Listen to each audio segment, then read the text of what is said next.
गोविंद की जिंदगी उस दिन टूट गई थी जब उसकी पत्नी उसे धोखा देकर चली गई और उसकी गोद में सिर्फ 2 साल का मासूम बच्चा रह गया, जिसे हर पल माँ की ममता की जरूरत थी। उसी मजबूरी और समाज के दबाव में गोविंद ने गौरी से शादी का फैसला किया। गौरी बाहर से शांत और सहमी हुई लगती थी, लेकिन उसके दिल के भीतर एक और ही दुनिया बसती थी। एक ऐसी दुनिया जहां कॉलेज के दिनों में शुरू हुई उसकी सच्ची मोहब्बत सांस ले रही थी। गौरी की मुलाकात आदित्य से कॉलेज की लाइब्रेरी में हुई थी, जहां किताबों के बीच पहली बार उनकी नजरें टकराई और वहीं नजरें धीरे धीरे दिल का रास्ता बन गई। बारिश में भीगते हुए कैंपस के रास्तों पर चलना, शाम को चाय के कप के साथ सपने बुनना और चुपचाप एक दूसरे की हथेलियों में अपनी उंगलियां समेट लेना, यही उनके रोमांटिक पलों की शुरुआत थी। आदित्य गौरी को सिर्फ देखता ही नहीं बल्कि समझता था। उसकी खामोशी भी पढ़ लेता था और उसकी आंखों में छिपे डर को भी महसूस कर लेता था। एक रात कॉलेज की छत पर तारों के नीचे आदित्य ने गौरी से कहा था कि चाहे हालात जैसे भी हों, वो उसे कभी अकेला नहीं छोड़ेगा। उसी पल गौरी ने महसूस किया कि ये रिश्ता किसी समझौते का नहीं बल्कि आत्मा का है। लेकिन जिंदगी ने उनके रास्ते आसान नहीं रखे। परिवार की जिम्मेदारियां और समाज का डर गौरी को गोविंद की ओर खींच लिया, जहां उससे एक मां बनने की उम्मीद की जा रही थी, न कि एक प्रेमिका बनने की। शादी के दिन जैसे जैसे समय पास आ रहा था, गौरी का दिल बोझिल होता जा रहा था। उसके भीतर एक सवाल लगातार गूंज रहा था, क्या वह पूरी जिंदगी किसी दर्द की भरपाई बनकर जी पाएगी? क्या वो उस बच्चे को माँ का प्यार दे पाएगी, जबकि उसका दिल किसी और के नाम से धड़कता है? उसी अधेड़ बुन में गौरी ने आखिरी बार आदित्य से मुलाकात की। आंखों में आंसू थे और दिल में डर, लेकिन आदित्य का हाथ थामते ही उसे हिम्मत मिल गई और वह उसी पल गोविंद को छोड़कर चली गई। ये फैसला आसान नहीं था, लेकिन सच्चा था। नई जिंदगी में गौरी और आदित्य को बहुत संघर्ष करना पड़ा। छोटा सा कमरा, सीमित पैसे और समाज की नजरों के बीच उनका प्यार जो रोज इम्तिहान ले रहा था। उसी बीच गौरी मां बनने वाली थी और ये खबर उनके लिए खुशी भी थी और चुनौती भी। कई रातें भूखे पेट गुजरी, कई बार अपमान सहना पड़ा, लेकिन आदित्य हर मुश्किल में गौरी के साथ खड़ा रहा। वो कहता था कि उनका बच्चा उनके प्यार की सबसे बड़ी जीत होगी। यही वो राज था जिसकी वजह से गौरी ने गोविंद को छोड़ा। गोविंद बुरा इंसान नहीं था, लेकिन वह गौरी से प्रेम नहीं बल्कि एक जिम्मेदारी चाहता था, जबकि गौरी किसी की जरूरत नहीं बल्कि किसी की मोहब्बत बनना चाहती थी। उसने मुश्किल रास्ता चुना, लेकिन वह रास्ता झूठ से नहीं बल्कि सच्चे प्यार से बना था, और उसी सच्चे प्यार ने उसे हर परिस्थिति से लड़ने की ताकत दी। बारात दरवाजे पर खड़ी थी, उसी पल गौरी आदित्य के साथ भाग चुकी थी। घर में ऐसा सन्नाटा, शोक छा गया मानो किसी ने एक साथ कई चिराग बुझा दिए हों। अभी 3 महीने पहले ही तो गौरी के भाई पवन की मृत्यु हुई थी और आज उसी घर की बेटी भी उस आंगन को छोड़कर चली गई थी। माँ के दिल पर यह दोहरा घात था। एक ओर बेटे की चिता की राख ठंडी भी नहीं हुई थी, दूसरी ओर बेटी की विदाई बदनामी के साथ हो गई थी। बिरादरी और इज्जत का बोझ माँ की सांसों पर भारी पड़ने लगा तो उसने अपनी विधवा बहू चंदा की शादी गोविंद से कराने का कठोर निर्णय ले लिया। गोविंद भी इस विवाह के लिए असामान्य रूप से जोर देने लगा। उसके मन में अचानक क्या आया, ये उसकी माँ भी नहीं समझ पाई, पर यह उतावलापन किसी गहरे राज से जुड़ा था जिसे वह किसी को बताना भी नहीं चाहता था। मजबूरी में चंदा को यह रिश्ता स्वीकार करना पड़ा। अपने मृत पति पवन की इज्जत और सास के मान के लिए उसने वह कड़वा घूंट भी पी लिया और मंडप में आकर बैठ गई। उसके लिए वो मंडप विवाह का नहीं बल्कि चिता का रूप ले चुका था, क्योंकि उसका हृदय अब भी पवन की स्मृतियों में बंधा हुआ था और हर मंत्र उसके भीतर एक नया घाव खोल रहा था। उधर गौरी और आदित्य भाग तो गए थे, लेकिन उनके पास ठहरने को छत नहीं थी। आदित्य के माता पिता ने इस विवाह को अपमान मानकर उसे घर से निकाल दिया था और आधी रात तक दोनों बिना पैसे बिना सहारे सड़कों पर भटकते रहे। कोर्ट में शादी हो चुकी थी, पर जीवन की असली परीक्षा अब शुरू हुई थी। गौरी के पास बचे थोड़े से पैसे खत्म हो चुके थे और आदित्य का हाथ खाली थे, अतः सड़क किनारे गरीबों की झोपड़ी में उन्होंने रात गुजारी और सुबह होते ही गौरी ने अपने जेवर बेचकर सबसे पहले एक छोटा सा किराए का मकान लिया। उसी दिन खाने पीने का इंतजाम भी हुआ। तीसरे दिन सामने की फैक्ट्री में आदित्य को काम मिल गया। गौरी भी उसके साथ कंधे से कंधा मिलाकर मेहनत करने लगी। दोनों पूरे दिन दाल पैकिंग करते, थकान से टूटे शरीर लेकर घर लौटते और बिना किसी शिकायत के एक दूसरे के पास सुकून खोज लेते। आज उनको सोते सोते काफी देर हो गई थी। रात के 4 बजे गौरी की आंख खुली और उसे याद आया, अरे हमने तो अभी तक सुहाग रात भी नहीं मनाई। वह तुरंत आदित्य के होठों से चिपके उसे किस करती। आदित्य के जैसे ही आंख खुली, वह उसके होठों पर बुरी तरह से चिपका था और धीरे धीरे गर्दन से होता हुआ उसके ब्यूटी बोन तक पहुंचा था। गौरी अब सिसकियां ले रही थी और कुछ ही देर में गौरी की मंदी मंदी चीखों की आवाज आने लगी थी। आदित्य भी उसे बड़ी प्यार से समेट रहा था। वह बहुत सुकून महसूस कर रहे थे उस प्यार में। हाँ, इस प्यार के लिए उन्होंने अपनों को छोड़ दिया था। गौरी तो अपनी माँ को पूरा गम में डुबोकर घर से भाग आई थी, लेकिन ये ना करते तो उनकी जिंदगी में कभी प्यार नसीब न होता, क्योंकि आदित्य और गौरी एक दूसरे से बहुत मोहब्बत करते थे। वह शायद अपने लिए किसी और का चुनाव नहीं कर सकते थे और उन दोनों ने सबको रोता बिलखता छोड़ अपने सच्चे प्रेम के लिए इस संघर्ष पर उतर आए थे और रोज ही उन्हें ये संघर्ष करना पड़ता था, लेकिन वे दोनों तसल्ली में थे। उन लोगों ने अपनी पिछली दुनिया को बिल्कुल भुला दिया था। उधर मंडप में बैठी चंदा अपने भीतर अकेले ही टूट रही थी। उसके चेहरे पर शांति थी, पर आंखों से मोतियों की तरह आंसू बह रहे थे। वह अपने भाग्य से नहीं बल्कि अपने दिल से लड़ रही थी। ये पीड़ा वही जानती थी जो बिना प्रेम के विवाह की आग में जल रही थी। ये कैसी शादी थी? अभी वह अपने गम से ही नहीं निकल पाई थी और आज जो कुछ उसके साथ हो गया था, वह उसी सदमे में पड़ी पड़ी अपने ससुराल पहुंच गई थी। और जब यहाँ आई तो उससे भी ज्यादा बुरा हाल था। गोविंदा का 3 साल का बेटा दौड़ता हुआ अपनी माँ समझकर उसके गोद में बैठ गया था। माँ, तुम कहाँ चली गई थी? वह अपनी तोतली जुबान से न जाने क्या क्या बता रहा था। उधर गोविंदा भी खड़ा खड़ा उसे निहारे जा रहा था। वह समझ ही नहीं पा रही थी कि उसके साथ ये सब क्या हो रहा है। चंदा की पहली शादी उसके पसंद से हुई थी। वह अपने पति पवन को बहुत चाहती थी। पवन उनके पड़ोस में ही ट्यूशन पढ़ने आता था, जहां पर चंदा भी ट्यूशन पढ़ने आया करती थी और वहीं से उनकी मोहब्बत परवान चढ़ी थी और ये बात कहीं भी नहीं रुकी थी। पवन ने अपनी माँ को अपनी पसंद बता दी थी। उसकी माँ ने भी चंदा को पसंद कर लिया था और चटमंगनी पट ब्याह हो गई थी और ये दोनों बहुत ही खुश थे। और आज चंदा की सुहाग रात थी। ये दोनों बहुत एक्साइटेड थे क्योंकि वह कई बार एक दूसरे से मिल भी चुके थे, एक दूसरे के नजदीक आए थे, लेकिन कुछ हद तक नजदीकियां थी। वह सिर्फ एक दूसरे को किस कर चुके थे, लेकिन आज तो उनकी खूबसूरत रात थी जिसमें उनके सामने कोई पर्दा नहीं रहना था। अपनी पत्नी की तारीफ करते उसे काबू कर चुका था। वह भी पवन को बेहद पसंद करती थी। उन दोनों ने 7 जन्म निभाने की कसम खाई थी। अब उनका पहला जन्म शुरू हो चुका था। अब दोनों एक दूसरे की तारीफ करते नहीं थक रहे थे। एक दूसरे के बेहद करीब थे। एक दूसरे की सांसें एक दूसरे के अंदर जा रही थी। पवन चंदा के ज्वेलरी उतारते उसके कपड़ों पर आया था, जो कि चंदा ने खुद ही उसकी मदद कर दी थी। वह अपने लहंगे की डोरी को खुद ही खोल चुकी थी। बस पवन उसे धीरे धीरे सरकाते हुए उसे भी उतार चुका था। उसके बाद उसके ब्लाउज के जिप को खोलते उसकी धड़कनों में समा गया था। चंदा बेहद तेज सिसकियां ले रही थी और आहें भर रही थी। चंदा को बिस्तर पर सुलाते हुए उसे पूरा चूमते बेकाबू कर चुका था। चंदा बड़ी तेज अपने जिस्म वाइब्रेट महसूस कर रही थी और आहें और सिसकियों से पूरा कमरा गूंजा था। पवन चंदा के पीछे हाथ ले जाते हुए उसे तकिए पर सुलाते उसके ब्यूटी बोन को चूमते हुए उसे पागल कर रहा था।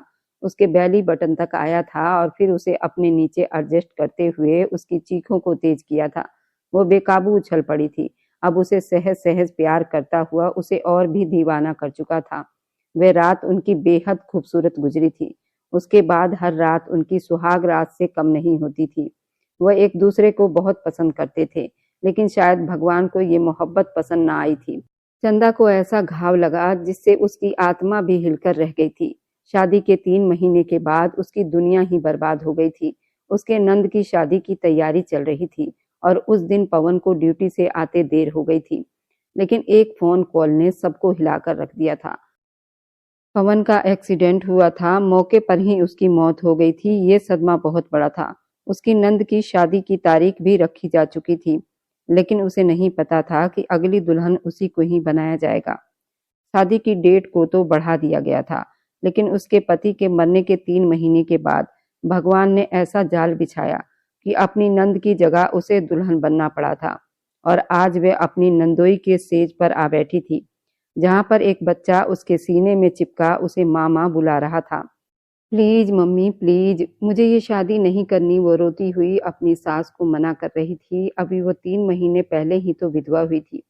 अब उसकी सास उसे शादी करने को कह रही थी क्योंकि उसकी नंद घर से भाग गई थी। शादी की तैयारी करें आंटी जी। गोविंद की आवाज पर चंदा की धड़कनें बिल्कुल रुक सी गई थी। खुद को तैयार कर लो, मैं ना सुनने का आदी नहीं हूँ। गोविंद चंदा के पास झुककर बोला तो चंदा ने ना में सिर हिला दिया। जब गोविंद की सुर्ख पड़ती आंखों को देखकर वह अपनी आंखें जोर से बंद कर गई। यूं गोविंद की इज्जत बचाने के लिए चंदा की शादी उस गोविंद से कर दी गई थी जो उसकी नंद का होने वाला पति था। ये कहानी उस दिन शुरू हुई थी जब चंदा की नंद की बारात आने वाली थी और उसे पूरे घर में ढूंढा जा रहा था। चंदा बेटा, नीचे बारात आ चुकी है। गौरी बेटा, मुझे कहीं दिखाई नहीं दे रही। परेशानी से उसकी सास कमरे में दाखिल हुई। उससे पूछ रही थी। वो हैरान बौखलाई हुई नजरों से अपनी सास को देखते रह गई थी। आंटी, मुझे पता नहीं, मुझे तो वह कहकर गई थी कि मैं पार्लर से बहुत जल्दी वापस आ जाऊंगी, मगर वह अभी तक वापस नहीं आई। परेशान सूरत लिए रोती हुई चंदा के पांव के नीचे से जमीन खिसक गई थी। तुम क्या कर रही हो बहू? बारात सर पर आकर खड़ी हुई है और गौरी का कुछ अता पता नहीं है। कुछ करो बेटा, हमारी इज्जत का सवाल है। चंदा बेटा, उसे फोन करो, उसे बोलो वो घर जल्दी वापस आ जाए, नहीं तो 4 लोगों में हमारी कितनी बदनामी होगी। हमारी पूरी बरादरी में नाक कट जाएगी अगर गौरी टाइम पर घर पर ना पहुंच सकी तो। हम लड़के वालों को क्या जवाब देंगे? परेशान शब्दों में बोलती हुई उसकी सास बस नहीं चल रहा था कहीं से भी गौरी को पकड़कर ला खड़ा कर दे। चंदा बराबर परेशानी से अपने नाखून चबाते हुए मोबाइल फोन निकालते हुए फिर से उसे कॉल मिलाना शुरू हो चुकी थी। वह पहले भी अनगिनत बार मोबाइल पर नंबर मिला चुकी थी, मगर आगे से जवाब बिल्कुल भी नहीं आ रहा था। वह बेचारी और क्या करती? ये लड़की न जाने कहाँ चली गई है। वो बेचारी जाती भी तो कहाँ जाती। बराबर आधा घंटा इंतजार करने के बाद उसकी सास लाचार सूरत लिए उसके सामने बैठी हुई थी, उसके दोनों हाथों को थामे हुए। चंदा, मैं जानती हूँ तुमसे आंचल फैलाकर एक वादा मांग रही हूँ। आज हमारी इज्जत को तार होने से बचा लो। तुम्हारी नंद हमें धोखा देकर इस घर से फरार हो चुकी है, वह भाग गई है। अब तुम्हें ही हमारे परिवार की लाज रखनी होगी। ये शादी कर लो, गंभीरता से कहती हुई उसकी सास उसके सिर पर बम फोड़ चुकी थी, जबकि वो हैरान फटी फटी नजरों से अपनी सास को देखती रह गई। वो मैं भला ये शादी कैसे कर सकती थी? ये शादी उसकी नंद की थी, ना कि उसकी। वह तो उनके लाडले बेटे की बहू थी, बहू भी जो 5 महीने पहले ही ब्याही गई थी। वह इतनी जल्दी शादी कैसे कर सकती थी? आप क्या कह रही हैं माँ जी? ये शब्द उसके गले से फटी फटी आवाज में बाहर निकल रहे थे, मगर उसकी सास उसके सामने अपने हाथ पैर जोड़कर अपने आंचल को फैलाए उसे बिनती भरे नजरों से देखे जा रही थी। हमारी इज्जत की लाज रख लो बेटा। मैं तुमसे बस यही कह सकती हूँ, मेरा बेटा मर गया है। तुमने वापस अपने माँ बाप के घर जाने से भी मना कर दिया था। मैं तुम्हें सारी जिंदगी रखने को भी तैयार थी, मगर अब बात हमारी इज्जत पर आन पड़ी है। हमारी इज्जत बचा लो। दुख भरे शब्दों में बोलती हुई उसकी सास झुकते हुए उसके पैरों में बैठ गई और रोने लगी थी। जब वो करंट खाकर खड़ी होती हुई 2 कदम पीछे हो चुकी थी, उसका दिल जोरों से धड़कते हुए बाहर आने को बेताब बैठा था। उसे ऐसी किसी भी चीज की उम्मीद बिल्कुल भी नहीं हो सकती थी। हैरानी से बस सोचती चली जा रही थी। बेकाबू आंखों से आंसू बह निकले थे। माँ जी, मुझे मजबूर मत करो, ये शादी नहीं करनी। वह रोती हुई अपनी सास को मना कर बैठी थी। माँ जी, मेरी बात समझने की कोशिश कीजिए। मैं ये शादी बिल्कुल भी नहीं कर सकती। मैं विधवा रह लूंगी, मैं अपने पति के नाम पर ही रह लूंगी, पर यह शादी कभी नहीं कर सकती। आप जाकर उन लोगों से मना कर दो। बहते आंसुओं के साथ कहती हुई वह वहां से जाने के लिए 2 कदम आगे बढ़ गई थी, जब अचानक दरवाजा खुलता हुआ देखकर वह उस तरफ देखती चली गई थी, जहां से एक लंबा चौड़ा आदमी शर्ट के साथ आ खड़ा हुआ था। उसकी सुर्ख छलकती आंखों को देखते चंदा ने बेकाबू अपने कदम पीछे खींच लिए थे और अपना मुंह उस ओर मोड़ चुकी थी। ये तो गोविंद था, उसकी नंद का होने वाला पति। शादी की तैयारी करो आंटी जी। गोविंद की आवाज पर चंदा की धड़कनें बिल्कुल सुन हो गई थी। बेकाबू आंसू तेजी से आंखों से बह निकले थे। तभी कदम कदम चलते हुए वह आदमी चंदा के नजदीक आ गया था। खुद को तैयार कर लो, मैं इनकार सुनने का आदी बिल्कुल भी नहीं हूँ। गोविंद चंदा के करीब झुककर बोला तो चंदा ने ना में सिर हिलाना शुरू कर दिया। गोविंद की सुर्ख पड़ती आंखें देखकर वह अपनी आंखें जोर से बंद कर गई थी। यूं गोविंद की इज्जत बचाने के लिए चंदा की शादी गोविंद से करवा दी गई, जो उसकी नंद का होने वाला पति था। शादी हो चुकी थी। शादी होने के बाद वह उसे अपने साथ अपने घर ले आया था। कुछ ही देर पहले वह चंदा से गोविंद की पत्नी बन चुकी थी। अचानक ही उसकी जिंदगी ने इतना बड़ा मोड़ लिया था। वह चकरा कर रह गई थी, जैसे अभी वह गौरी की जगह खुद उस कमरे में मौजूद थी। वह कमरा भी अपने मालिक की तरह सिर पर जैसे नाच रहा हो। यहाँ देखकर भी नहीं लग रहा था कि कहीं से नई दुल्हन के आने पर इसे तैयार किया गया हो। वह ऐसे ही था, बिल्कुल ठंडा पड़ा हुआ था, बिल्कुल उसके मालिक की तरह। अपने होठों को चबाते हुए आगे बढ़ते हुए उसने अपने कमजोर जिस्म को बिस्तर पर पटक लिया।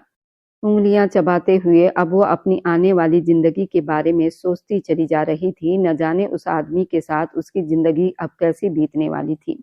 बैठी क्यों हो? आप चेंज कर लो कपड़े। चेंज करने के बाद जाकर फ्रेश हो जाओ और लेट जाओ। वो परेशान हो रहा था। तब तक मैं चेंज करके आ जाता हूँ। वो गंभीर शब्दों में उसे बिस्तर पर बैठा देखकर अपनी पैंट की पॉकेट में दोनों हाथ डालते हुए ठहरे हुए शब्दों में समझाकर चला गया था। चंदा गंभीरता से बस सामने मौजूद उस इंसान का चेहरा देखती चली जा रही थी। आप क्या कह रहे हैं? हमें कुछ भी समझ में नहीं आ रहा आपकी बात। अपने होठों को काटते हुए बिना समझे अंदाज में वो पूछती चली जा रही थी। उसकी बात पर गोविंद के माथे पर बल पड़ गए थे। मैंने आपसे कहा उठकर चेंज कर लो और मेरे बेटे हरी को देख लो। अब आप इस घर में आ गई हैं तो आपकी जिम्मेदारी बनती है। ये मत भूलिए कि गौरी से शादी करने की शर्त भी मैंने यही रखी थी। वह यहाँ मेरे बेटे की माँ बनकर आएगी। अब जब आपकी शादी मुझसे हो गई है तो आपको मेरे बेटे की माँ होने का फर्ज भी तो निभाना पड़ेगा और मैं इसमें कोई भी गलती बर्दाश्त नहीं कर सकता। गंभीर शब्दों में आंखों में देखकर कहता हुआ वह ड्रेसिंग रूम की तरफ बढ़ गया था। चंदा तो अपने होंठ काटते हुए रह गई थी। वह तो भूल ही चुकी थी कि शायद यही वजह थी कि गौरी यहाँ से भाग चुकी थी, क्योंकि उसे एक बच्चे के बाप से शादी बिल्कुल भी नहीं करनी थी। खैर उसके लिए यही अच्छा था कि गोविंद उससे हमेशा दूर ही रहता था और सिर्फ अपने बेटे हरि की जिम्मेदारी उसके सर पर डाली थी। वह उस जिम्मेदारी को बखूबी निभा रही थी। सोते जागते बाथरूम में बंद होकर ड्रेसिंग टेबल के उस पार गोविंद उसके होठों को सूखते देख गहरी सांस भर लेता था। वह आखिर अपने अंदर मचलते हुए दिल को कैसे समझाता। सब कुछ अजीब सा हो गया था और न जाने जिंदगी कब वापस अपने रास्ते पर आती। प्यारा सा बच्चा हरी अब करीब 4 साल का हो गया था। बिल्कुल अपने पिता जैसा दिखता था। वह बच्चा दूसरा गोविंद था। उसे अपने कमरे में दाखिल होते देखकर चमकती हुई आंखों के साथ खड़ा हो चुका था। फिर वो हुआ था जो चंदा ने अपने सपने में भी नहीं सोचा था। वह बच्चा अपने नन्हे नन्हे कदमों से भागते हुए जाकर उसकी टांगों से लिपट गया था। मम्मी मम्मी कहता हुआ नन्हे नन्हे हाथों से उसे थामते हुए हरी अपने प्यारे प्यारे होठों से उसके होठों को चूम रहा था।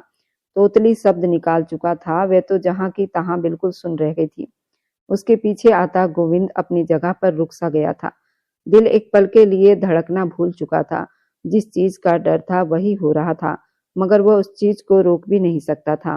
तभी चंदा झुकते ही उस प्यारे से बच्चे को उठाकर अपने बाजुओं में भर लिया करती थी। उसके नन्हे नन्हे गालों को चूमते हुए उसे अपने अंदर भींच लिया करती थी, मानो जैसे बाहर आ गई हो। अपनी पहली शादी में औलाद का सुख नहीं देख पाई थी, मगर ये बच्चा अपने अंदर न जाने कैसी कशिश लिए बैठा था कि पहले ही नजर में उसे देखते ही चंदा का दिल उसके लिए मचल उठा था। प्यारा सा बच्चा हल्की आवाज और तोतली जुबान में उसे बुलाता हुआ मुस्कुराया करता था। वह उस बच्चे को देखते ही रह गई थी। उसे यूं महसूस हो रहा था जैसे उसने अपनी ही औलाद को थाम लिया हो। हरी मुस्कुराते हुए चंदा के जिस्म से लिपट चुका था।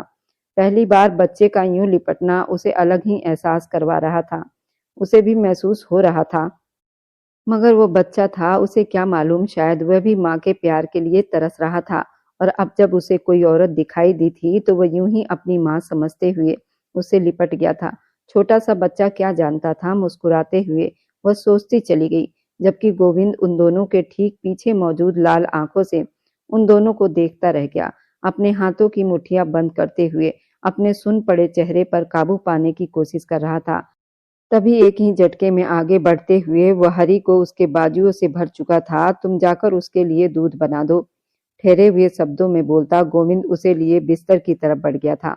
उसकी आंखें शब्दों से नम पड़ गई थी, जबकि हरी तो अपनी उस माँ से अलग होने पर अपनी आंखें मटकाते हुए रोने की कोशिश कर रहा था, जिस पर गोविंद झुंझलाते हुए उसे देखते चला गया। हरी, चुप हो जाओ, देखो पापा आ गए हैं ना। उसे चुप करवाने की हालत में बिजी गोविंद झुंझलाहट महसूस कर रहा था। चंदा बच्चे का बिलखता देखते हुए अपने ऊपर सब्र किए हुए थी, मगर ज्यादा देर ये सब्र टिक न सका था। जब एक ही झटके में आगे बढ़ते हुए गोविंद के गोद से हरि को बहुत ही आराम से लेते हुए वह उसे अपने सीने से चिपका चुकी थी। बस मेरा बच्चा, माँ आ गई है ना, अब आपको रोने की कोई जरूरत नहीं। हल्का हल्का सा उसे थपथपाते हुए यहाँ से वहां टहलने लगी। हरि को चुप करवाने की कोशिश कर रही थी। रोता हुआ हरि उसकी गोद में आते ही जल्दी से चुप हो चुका था।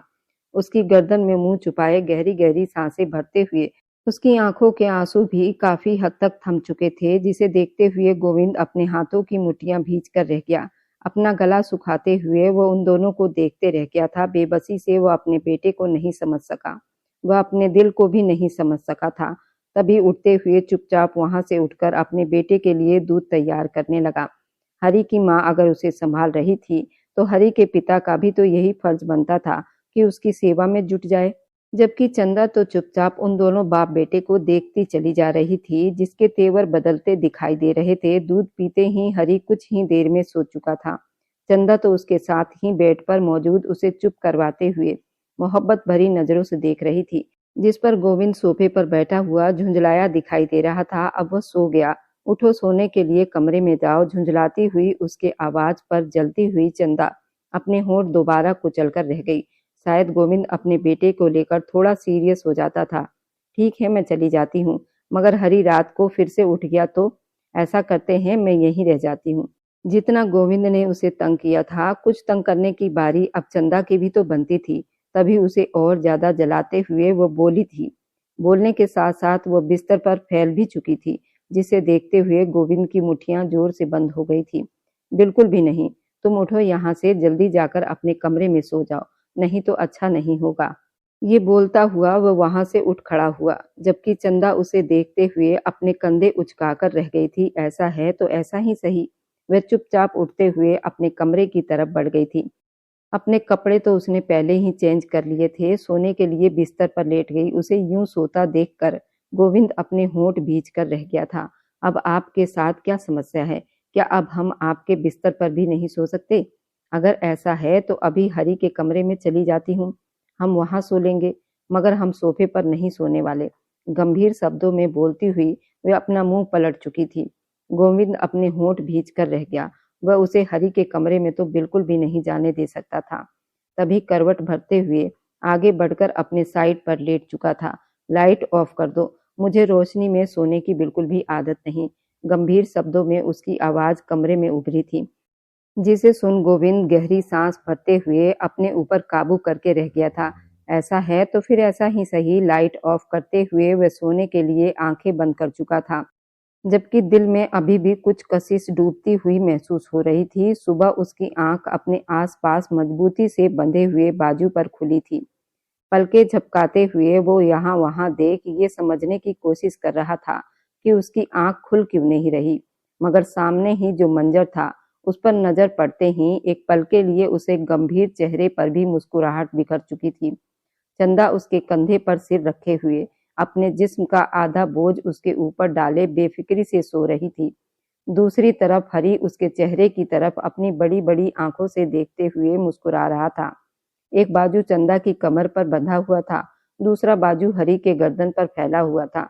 दोनों को अपने बाजुओं में समेटे हुए उसके होंठ गहरी मुस्कान में ढीले पड़ गए थे। पापा की जान, सुबह सुबह यहाँ क्या कर रहे हो? मुस्कुराते हुए हरी से पूछते।